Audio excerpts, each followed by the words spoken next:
एक भिखारी सुबह सुबह भीख मांगने निकला। चलते समय उसने अपनी झोली में जौ के मुट्ठी भर दाने डाल दिए। इस अंधविश्वास के कारण कि भिक्षाटन के लिए निकलते समय भिखारी अपनी झोली खाली नहीं रखते। थैली देखकर दूसरों को भी लगता है कि इसे पहले से ही किसी ने कुछ दे रखा है। पूर्णिमा का दिन था। भिखारी सोच रहा था कि आज अगर ईश्वर की कृपा होगी तो मेरी यह झोली शाम पहले ही भर जाएगी। अचानक सामने से राजपथ पर उसी देश के राजा की सवारी आती हुई दिखाई दी। भिखारी खुश हो गया। उसने सोचा कि राजा के दर्शन और उनसे मिलने वाले दान से आज तो उसकी सारी दरिद्रता दूर हो जाएगी, उसका जीवन संवर जाएगा। जैसे जैसे राजा की सवारी निकट आती गई, भिखारी की कल्पना और उत्तेजना भी बढ़ती गई। जैसे ही राजा का रथ भिखारी के निकट आया, राजा ने अपना रथ रुकवाया और उतरकर उसके निकट पहुँचे। भिखारी की तो मानो सांसें ही रुकने लगी।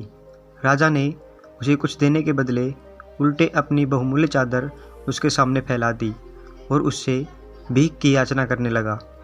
भिखारी को समझ नहीं आ रहा था कि वह क्या करे। अभी वह सोच ही रहा था कि राजा ने पुनः याचना की।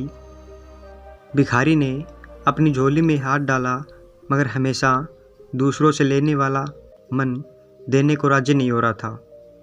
जैसे तैसे करके उसने 2 दाने जौ के निकाले और राजा की चादर में डाल दिए। उस दिन हालांकि भिखारी को अधिक भीख मिली, लेकिन अपनी झोली में से 2 दाने जौ के देने का मलाल उसे सारा दिन रहा। शाम को जब उसने अपनी झोली पलटी तो उसके आश्चर्य की सीमा न रही। जो जौ वह अपनी झोली में साथ ले गया था, उसके 2 दाने सोने के हो गए थे।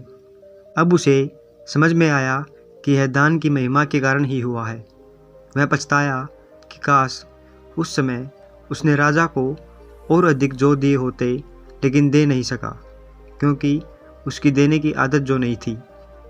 इस कहानी से हमें यह शिक्षा मिलती है कि देने से कोई चीज़ कभी घटती नहीं। लेने वाले से देने वाला बड़ा होता है। अंधेरे में छाया, बुढ़ापे में काया और अंत समय में माया किसी का साथ नहीं देती।